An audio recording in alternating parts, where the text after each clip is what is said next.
Hindi lang ikaw kinakausap niyan, hoy.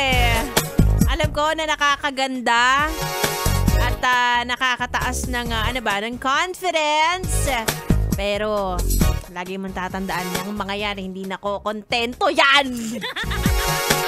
Malingat lang yan. Ako, yung mata niya nandidilat na naman. Makakita lang yan ng hita. Ay, nako, wala, kalimutan niya na namahal ka niya. Hala.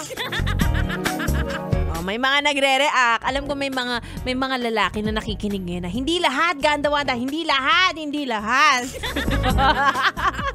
Ibahin nyo kami. May mga ganun dyan. Diba? Sige, maniniwala naman kami basta nakikita namin, diba? Pero para kasing lately, o kaya naman actually sa buong existence ko, parang gusto nyong i-normalize na ang mga lalaki ay mahihina talaga, oy!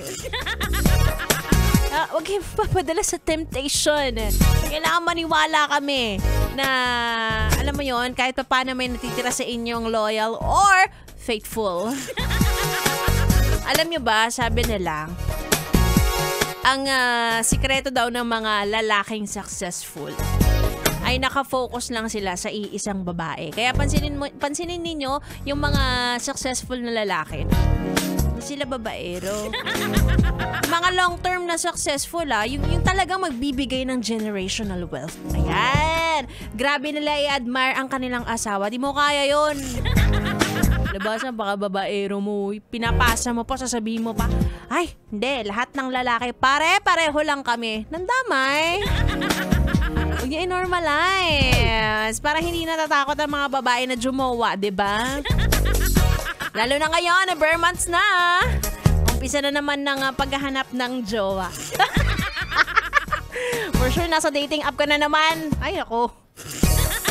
Wala dyan ang tunay na pag-ibig. Anyway, itutuloy natin ang ating chikahan kasama ang bibi nyo. B-Boy, sa aking pagbabalik. Tuloy-tuloy lang ang ating dugtugan. Dito lang sa 101.1. Yes, FM Solid.